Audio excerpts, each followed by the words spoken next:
Assalamualaikum warahmatullahi wabarakatuh. Baik, hari ini kita akan belajar mata pelajaran ibadah bagi PKK lah. Tajuk yang pertama iaitu tayammum.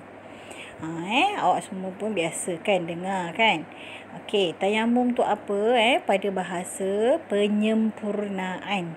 Sempurnalah.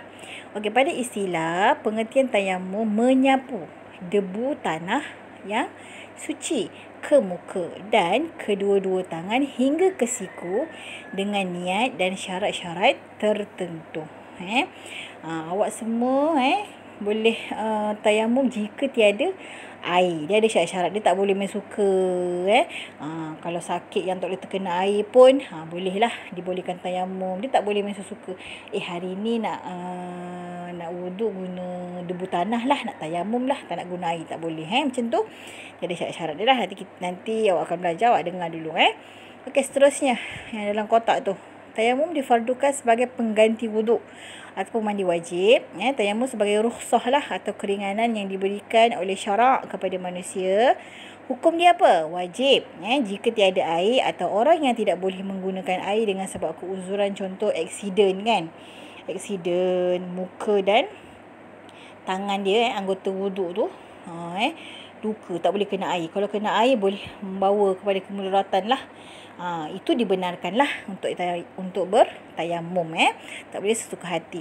Okey, tengok bawah tu. Sebab-sebab yang membolehkan tayammum. Okey, poin yang pertama, ketiadaan air. Itu memang syarat pertama lah. Memang kena tiada air baru boleh bertayammum. Yang kedua, sakit yang tidak boleh kena air. Yang ketiga, cuaca terlalu sejuk. Ataupun contohlah waktu tu awak pergi bercuti ke tempat yang terlampau sejuk. Sampai kalau kena air ni boleh membawa maut lah kiranya. Awak boleh menggigil, sesak nafas ke. Sejuk kan, kalau kita sejuk sangat kan boleh sesak nafas kan. Itu dibolehkan lah bertayammum. Lepas tu ada air tetapi tidak mencukupi. Contohlah ditakdirkan tempat kita tiada air. Bila dah ditakdirkan tak ada air cukup-cukup untuk kita masak, untuk minum contohnya kan. Kalau untuk mandi ke, untuk wuduk ke, tak cukup contohnya lah. Ni dibolehkan bertayammum lah. Okey, kemudian ada halangan daripada menggunakan air macam tadilah, apa benda sakit ke, aksiden ke, itu tidak mengapalah. Okey, kemudian rukun dia ada 5. Rukun dia ni ada 5. Yang pertama mesti niat lah. Macam juga wuduk kan. Nak ambil wuduk kan ada niat dulu.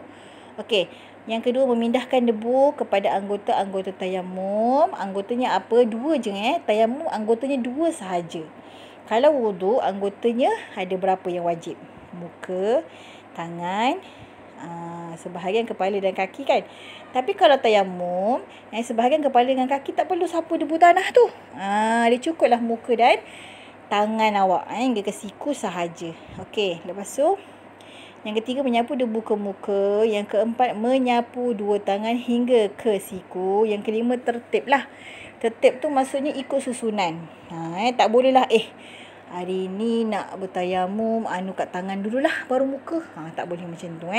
Dia kena ikut turutan. Okey, niat tayammum. Apa dia? Okey, ikut saya sebut. Nawaitu tayammumah listibahatis salati lillahi ta'ala. Artinya apa? Sahaja aku bertayammum bagi mengharuskan solat kerana Allah Ta'ala. Ni lafaz niat untuk tayammum lah. Okey, syarat-syarat dia apa? Syarat-syarat sah tayammum. Apa dia? Masuk waktu solat. Lepas tu debu tanah yang suci. Ada qasdun, niat penggunaan tanah. Berijtihad menentukan arah kiblat. Berusaha mencari air selepas masuk waktu solat. Hilangkan najis terlebih dahulu. Bukan dari debu tanah yang musta'mal. Maksudnya debu tanah yang musta'mal tu bukan debu tanah yang dah diguna pakai. Contohlah debu tanah tu awak buat apa kan, tanam apa ke. Tak boleh lah, dia kena debu tanah yang suci sesuci-sucinya. Okey. Kemudian sunat-sunat tayammum. Okey, tengok anak panah yang pertama, mestilah membaca Basmalah, bismillahirrahmanirrahim. Lepas tu memulakan sapuan pada bahagian muka. Kemudian mendahulukan tangan kanan, menipiskan debu pada kedua tangan, menyelati anak-anak jari tangan awak tu. Sekali sapuan sahaja. Lepas tu menyapu tangan melebihi had wajib disapu. Maksudnya sampai ke siku tu kan, lebihkan sikit ke atas. Gitu je. Kemudian menanggalkan chin. Nak sapu debu tanah kan, nanti tersangkut pula kat cincin, tak kena dekat kulit. Itu sunat dia lah. Okey. Cara tayamum yang pertama, berniat. Yang kedua, menepuk kedua tangan di atas debu. Yang ketiga, menyapu debu ke muka. Yang keempat, menepuk kedua tangan di atas debu kali kedua. Yang kelima, menyapu debu pada tangan kanan hingga ke siku. Dan yang keenam, menyapu debu pada tangan kiri hingga ke siku. Okey, tu je anggota dia, muka dan tangan. Dia tak ada kepala, tak ada kaki. Tayamum kena ingat tu. Okey, perkara yang membatalkan tayamum ni sama juga. Sama macam kalau kita ambil wuduk guna air tu, sama. Melakukan perkara yang membatalkan wuduk. Kalau contoh, awak dah bertayamum, tiba-tiba awak tersentuh kulit yang ajnabi. Contohnya lah, yang bukan mahram. Pun dikira batal lah.